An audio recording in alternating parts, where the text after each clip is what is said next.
My name is David Thompson. I work for a telecom company, and I am 45 years old. This is a true story about the betrayal I experienced from my wife, how I dealt with it, and the lessons I learned. I hope my story will give you something to ponder. One day, I began to notice some unusual changes in my wife Lauren's behavior, particularly in our intimate life. These changes puzzled me, and I started to harbor some unspeakable suspicions. Each night, as we cuddled up together, I sensed that she seemed different, and her body language exuded a strange, fresh vibe. Initially, I thought she was trying to spice up our marriage. After all, a long-term relationship sometimes needs new excitement to keep it alive and vibrant. However, as time went on, these changes became increasingly unsettling. One night, as we went to bed, Lauren began to tease me more actively than usual.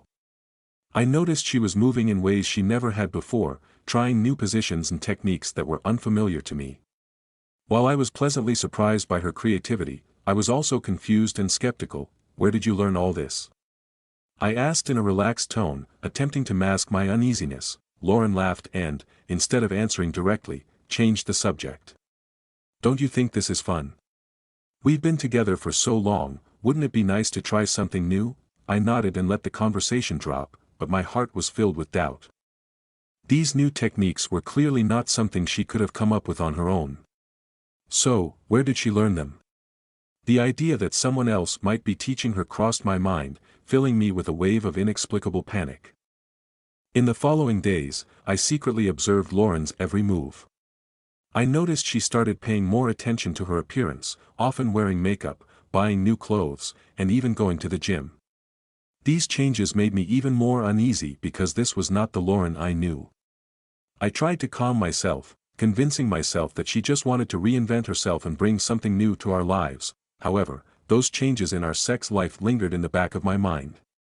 One evening, I mustered the courage to ask Lauren again about the source of her new tips. She looked a bit uncomfortable, avoiding my eyes, and said vaguely, "Oh, I just saw some videos on the internet and thought they were interesting. So I decided to try them." Although her explanation sounded plausible, I sensed she was hiding something. I knew we had reached a point in our marriage where we needed to inject some new energy. But were these changes really just her efforts, or was there something else behind them? That night, as I lay in bed, tossing and turning, unable to sleep, I felt an unprecedented sense of distance. Lauren's breathing, so close and familiar, now felt like a whisper from a stranger. I didn't know how to cope with the change or how to deal with my sudden skepticism and unease. I began to think back to the early days of our relationship, when we met and fell in love. Those good times seemed like yesterday. We used to love and trust each other so much. Now, however, I began to doubt her loyalty and sincerity. This feeling broke my heart and made me deeply worried about our marriage. I knew I couldn't let my doubts and insecurities continue to fester. I needed answers. I had to figure out the real reason for these changes. Over the next few days, I watched Lauren's every move more closely. I noticed that she often checked her cell phone surreptitiously and frequently avoided answering my calls. These behaviors convinced me that she was hiding something from me. The cloud of doubt hung over me for many days, and in the dead of night, those doubts and disturbances felt like dark tentacles slowly choking me. Whenever this happened, I would gaze at Lauren's peaceful sleeping face, searching for answers. But no matter how hard I tried, I couldn't read her inner thoughts. Finally, I decided to take action and hired a private investigator who was well known in the industry. He was tall, with eyes as sharp as an eagle's, exuding an air of unquestionable professionalism.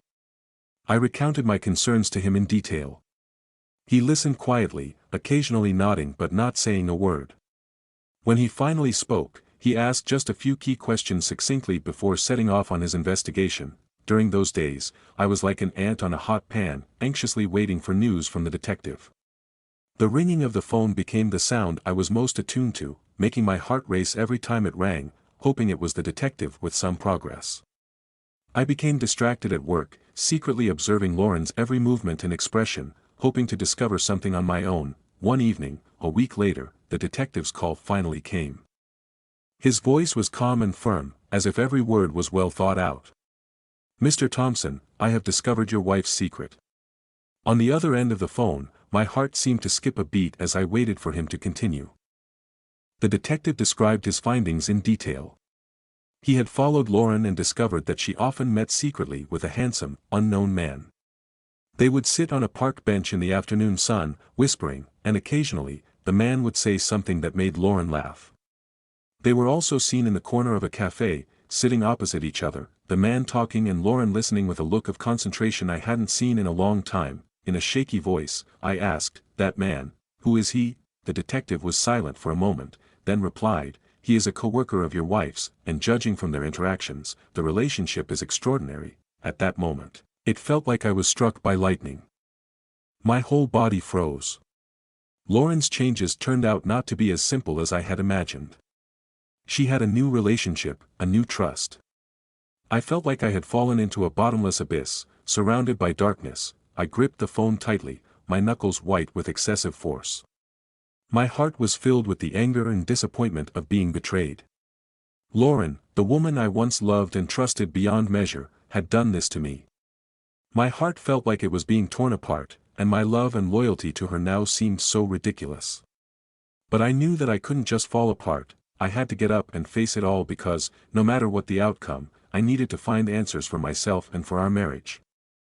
The moment I received the private investigator's report, an inexplicable feeling of dread welled up in me. This report exhaustively documented Lauren's secret meetings with another man. Their smiles and gestures lingered in my mind. Despite having a premonition, my heart twisted when confronted with this moment. Every word in the report was like a sharp arrow piercing straight through me. The photographs and records revealed the brutal truth: my wife Lauren was having an affair. I can't describe how I felt. Was it shock, disappointment, or anger?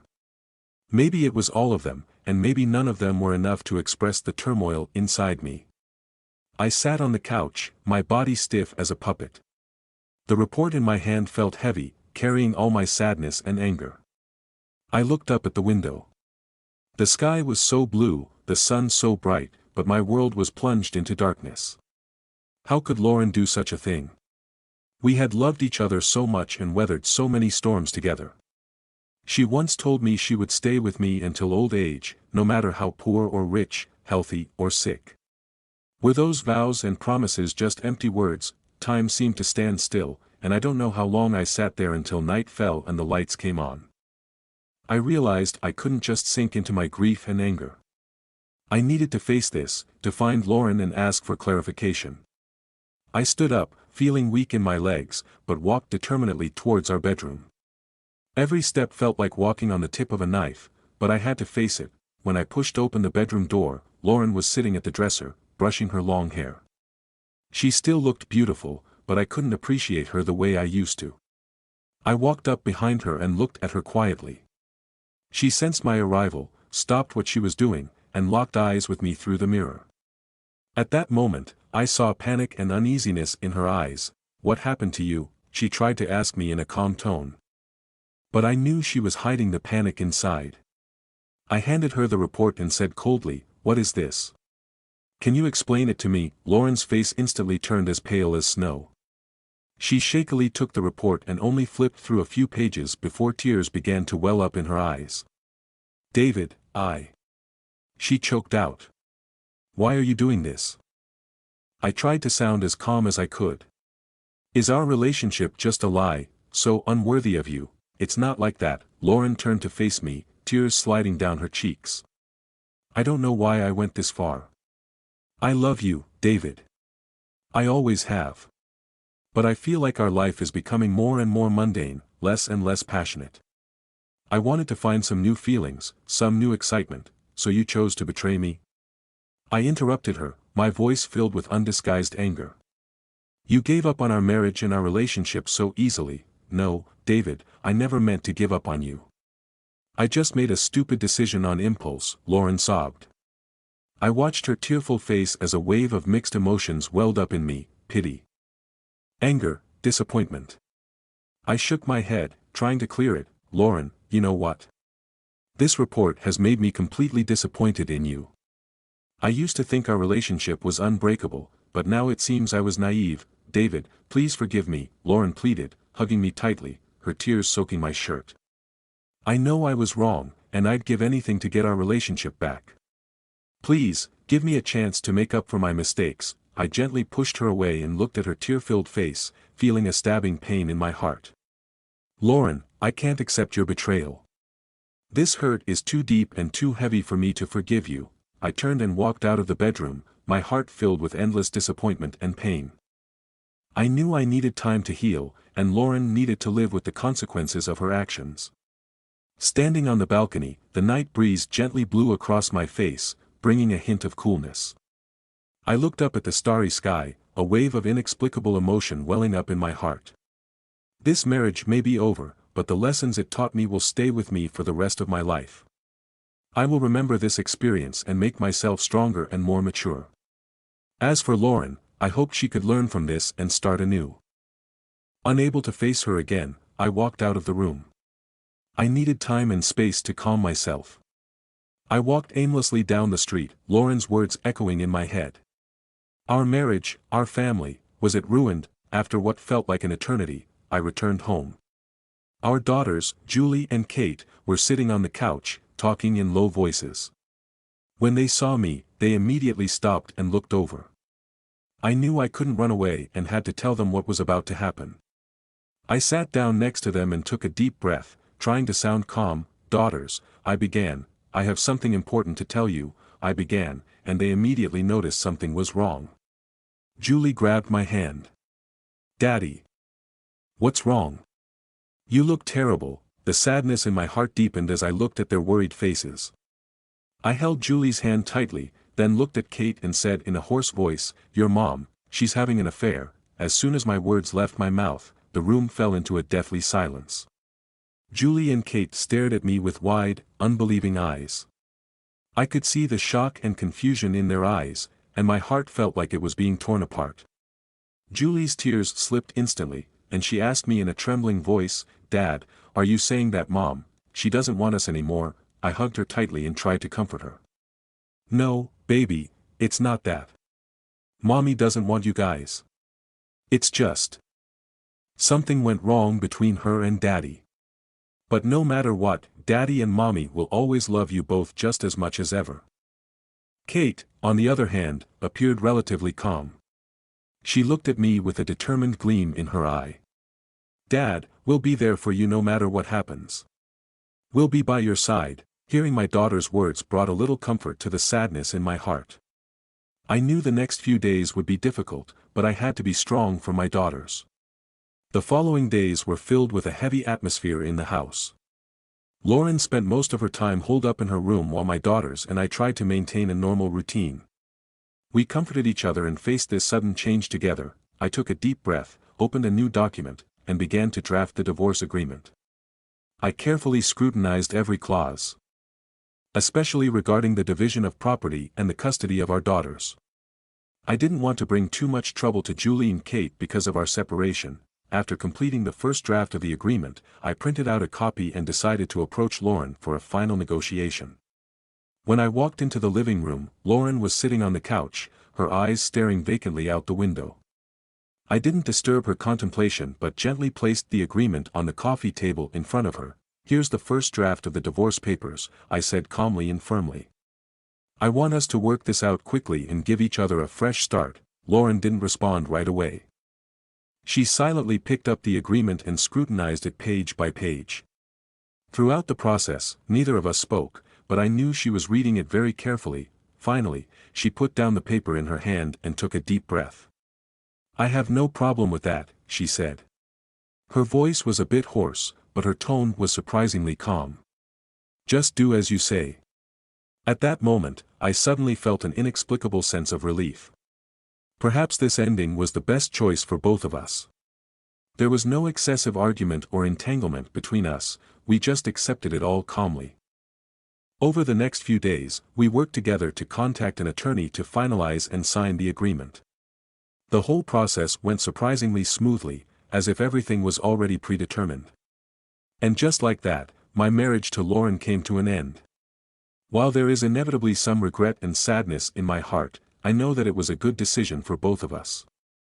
In the future, we will move on in different capacities, but no matter what, I will do everything I can to love and support my daughters. Since that day when I calmly reached a divorce settlement with Lauren, we have been working on the specifics of our breakup, property division and emotional sorting. Each item felt like a sharp knife cutting deep into my heart. But I knew that it was better to endure a long pain than a short one, and I had to face it. First was the division of property. The house we owned together, our warm home, was now to be divided. I got a real estate appraiser to do a fair valuation of the house. According to the agreement, we would sell the house and split the proceeds equally. That weekend, Lauren and I packed her things together. She moved back and forth between the den and the bedroom, silently packing her clothes and books. I watched her busy body with mixed feelings. Whenever our eyes met, I could see the apology and reluctance in her eyes, but we both knew clearly that there was no turning back now. The division of the vehicles was relatively simple. We each kept our cars, and our joint savings and investments were divided fairly according to the agreement. Neither of us argued too much during the process, as if we both wanted to get it over with as quickly as possible. However, the most difficult thing for me to deal with was the emotional processing. Every late night, I thought of all the good times I spent with Lauren, those cozy nights when we watched movies together, cooked together, and talked and laughed together. Looking back now, those days seem like yesterday, but reality is harsh, and I have to accept the fact that we have separated. To enable myself to get out of this shadow as soon as possible, I tried to engage in various activities. I took long walks, read books, and spent more time with Julie and Kate. The support and love from my daughters became my strongest pillar during this difficult time. Gradually, I began to heal and rebuild my life. I decided to seek the help of a counselor, and in a counseling room, I poured out my pain and confusion. The counselor told me that divorce is a major life event that takes time to adapt and accept. She encouraged me to face my emotions bravely and allow myself to feel pain, but at the same time, to look forward positively. Under the guidance of my counselor, I began to learn how to face and deal with my emotions. I gradually accepted this reality and began to try to build a new life. Although the process was full of challenges and difficulties, I knew that only I could save myself. I also began to re-examine my life and values, paying attention to my inner needs and dreams. I started trying new hobbies and interests, such as photography and traveling, to make my life more colorful. At the same time, I re-examined my relationship with my daughters. Despite my marriage to Lauren ending, my love and responsibility for my daughters had not. I decided to try harder to play the role of a father and give them more love and support. Every weekend or vacation, I would take them out with me to share life together, and our relationship became closer and more cordial as a result. As time went on, I gradually emerged from my divorce. Although there are still some regrets and reluctance in my heart, I know that life goes on. I learned to cherish the life I have now and the time I spend with my daughters. I also started to try to get in touch with new people and things to make my life more fulfilling and meaningful. Looking back now, those days of dealing with a breakup were painful, but they also made me grow up a lot. I learned how to face the setbacks and difficulties of life and adjust my mind and emotions. I cherish my present life and the people around me more and try to make my life better and more fulfilling. After my divorce, I went through a long and painful time, but as time went on, I realized that life had to go on, and I needed to find a fresh start. It was at this point that my best friend, Stacy, reached out to me. Stacy is my co-worker at work and a good friend for many years. A few years older than me, she has a lot of experience and is always there to give me wise advice when I'm confused. When she found out what was going on between Lauren and me, she offered to lend me a cabin on the lake that she had for a while, so that I could have a quiet place to heal and adjust my mind. I accepted her kind offer and moved into the lakeside cabin that Stacy provided, far from the hustle and bustle of the city. Surrounded by dense woods and turquoise blue lakes. Stacy's cabin seemed like a paradise. Though not large, it was warmly and comfortably furnished, with every detail filled with the feeling of home. Here, I began to focus on work and personal interests in an attempt to recover from my divorce. The hustle and bustle of work left me no time to reminisce about the past, while my new interest in photography allowed me to discover the beauty in life. Whenever I picked up my camera and recorded the scenery by the lake or the small animals in the forest, an unprecedented sense of satisfaction and fulfillment welled up inside me. Stacy would often come to visit me. She was not only a friend in my life but also my spiritual mentor. She would listen to my inner pain and confusion and provide me with valuable advice and encouragement. With her companionship and support, I gradually stepped out of the shadow of divorce and began to re-examine my life and values. During my time at the lake house, I learned not only to be alone and enjoy my time alone but also to appreciate the life in front of me and the people around me. Stacy's generosity and understanding were deeply warming and appreciated, and they made me realize the preciousness and power of friendship. A few months later, when I felt ready to face my new life, I decided to move back to the city. Before I left the lake house, I invited Stacy over for a special farewell dinner. We sat on the lakeside deck, enjoying the beautiful lake view and the sunset, and reminiscing about the past. I thanked her for her help and support during my most difficult time and for giving me the opportunity to start over in such a beautiful place. Stacy smiled and said, "David, you are a brave and strong person, and I am confident that you will find your own happiness in your future life." At the telecommunications company where we work together, Stacy has always been respected for her professionalism and enthusiasm.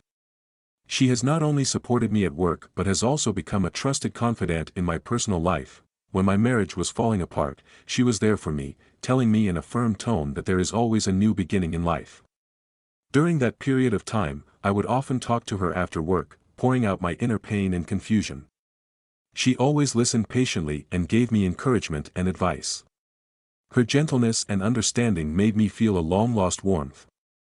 And gradually, I found myself relying on her more and more deeply, and her position in my heart also changed quietly. One night, I invited Stacy to the lake house.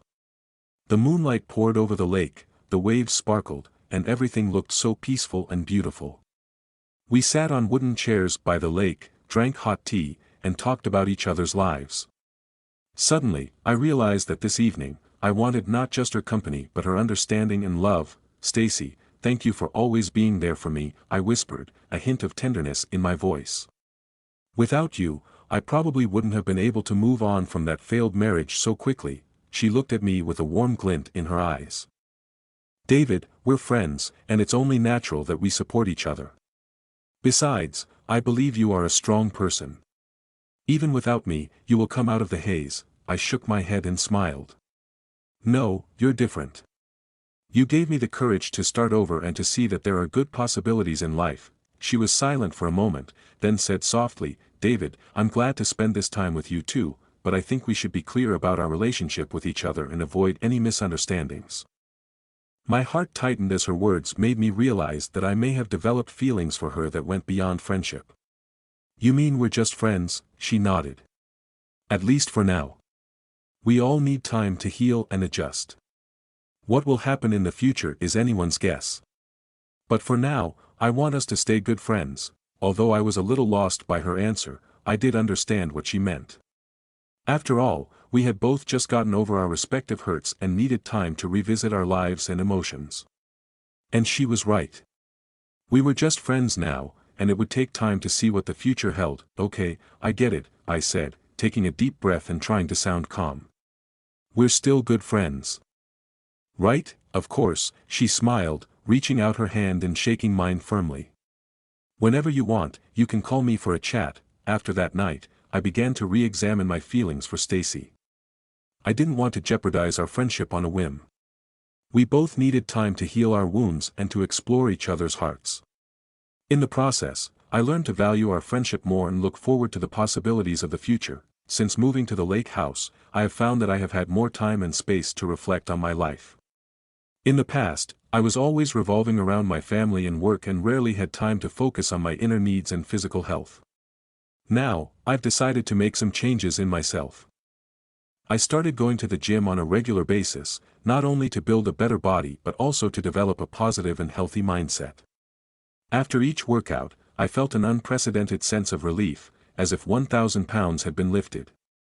Exercise has become a way for me to release my stress, and it has also helped me understand my body better and learn how to keep it healthy and energized. In addition to sports and cooking, I have also started to pay attention to my eating habits. In the past, because of my busy schedule, I often overlooked the importance of eating 3 meals a day and just made do with what I had. However, now that I understand the importance of diet to my health, I have started to prepare balanced meals by myself. I have learned how to select fresh ingredients and try to cook a variety of delicious dishes. Every time I prepare a hearty meal for myself, I'm treating myself with kindness and care. In the process, I discovered the joy and creativity of cooking in the kitchen. I have the freedom to mix and match ingredients skillfully to create mouth-watering dishes. This creative process makes me feel very satisfied and fulfilled. In addition to sports and cooking, I have tried many new hobbies. I started to learn photography, capturing the beauty of the lake and life through my lens. Whenever I see the photos I have taken, I feel a sense of heartfelt pride. These photos are not only a record of my life but also an expression of my emotions. Over time, I gradually emerged from the shadow of my divorce and began to enjoy the freedom and serenity of single life. I stopped living to meet other people's expectations and really lived for myself. I started experimenting with different styles to become more confident and relaxed. At the same time, I also re-examined my life and values. I began to think deeply about what I was really pursuing and how to realize my goals and dreams. This thinking and self-reflection made me clearer about my direction and strengthened my determination to move forward. Although I have been through a difficult time, I believe I have become stronger and more mature. I know there is still a long road ahead, but I am ready to take on every new challenge and opportunity. This journey of personal growth has helped me to understand myself better and to appreciate what I have now. I stood on the balcony of my lakeside cottage, gazing out over the shimmering beauty of the lake. The breeze gently brushed my face, bringing with it the freshness of the lake and the fragrance of the distant mountains. At this moment, I felt unprecedented peace and fulfillment. Since moving to this place far away from the hustle and bustle, I have gradually found my inner peace. My new life has given me the opportunity to re-examine myself and to look forward to the future. That past marriage was painful and long, but it also allowed me to grow and understand more about what I want. Now, I'm ready to start a new chapter and stay open and expectant about my future relationships. Stacy walked over to me, wearing a lightweight dress, her hair flowing gently in the wind. She smiled as she walked toward me, and at that moment, I felt a warmth well up in my heart. During this time, Stacy had been by my side, giving me endless support and encouragement. Her presence has brought back the luster in my life. "What's on your mind?" Stacy asked softly, her voice gentle and kind. I turned my head, looked into her bright eyes, smiled, and replied, thinking about the future. She blinked curiously. "Do you have any plans?" "Well, I want to start over." I took a deep breath and spoke honestly. In the past, I've been so centered around my family and work that I've neglected my dreams and pursuits. Now, I want to pursue the things that really make me feel passionate and happy. Stacy listened with an understanding smile. "Great. That's how life should be. Keep pursuing your dreams and happiness. I'm sure you'll find your own piece of the sky." We sat side by side and looked out over the distant landscape. I felt the warmth and support of Stacy and the endless possibilities of the future. Although it would take time for the wounds of the past to heal, I knew that as long as I moved forward, I would be able to step out of the shadows and embrace a brand new life. As time went on, my relationship with Stacy heated up. We spent many good times together, sharing the joys and sorrows of life with each other. I began to realize that she held an increasingly important place in my heart. However, it was also clear to me that I couldn't rush things. I needed to give myself enough time to heal and adjust my mindset to ensure that I could truly commit to my new relationship. During this time, I also began to try to re-establish my relationship with my daughters. Although they were shocked and confused when they first heard of their parents' divorce, over time we have grown to be honest with each other and have begun to rebuild trust and understanding. I am aware of my responsibilities as a father, and I will do my best to provide them with support and love. In addition, I have thrown myself into various social activities and interest groups and made many new friends. These activities not only enriched my spare time but also gave me the opportunity to get in touch with different people and fields. I find myself full of curiosity and inquisitive about these new things, which makes me feel very excited and fulfilled. in terms of work, I also started to try to expand my business field and interpersonal network through communication and cooperation with colleagues and clients. I have not only improved my business skills but also gradually built up a good reputation in the company. These achievements make me feel very proud and satisfied and give me confidence in the future. However, in my pursuit of personal growth and happiness, I always keep in mind the lessons of the past. I realize that no matter what happens in the future, I must cherish what I have now and always remain grateful. At the same time, I have to learn to remain resilient and perseverant in the face of difficulties and move forward. I look back on those difficult times in the past with great emotion. It was those setbacks and tribulations that made me stronger and more mature. Standing on this new starting point and looking into the future, I am full of confidence and expectation. I believe that in the days to come, I will continue to work hard to pursue my dreams and goals, creating more happiness and good memories for myself and those around me. My relationship with Stacy will develop naturally over time. I'm not in a hurry to put any labels on the relationship, I'm just enjoying every moment I have with her. I know that when we are truly ready, our relationship will naturally rise to the next level. From the balcony of our lakeside cabin, I held Stacy's hand tightly as we gazed out over the distant landscape. There is still a long road ahead, but as long as we walk hand in hand, I'm sure we'll create many more wonderful memories and happy times together. I hope you enjoyed this story. Please subscribe to the channel for new stories.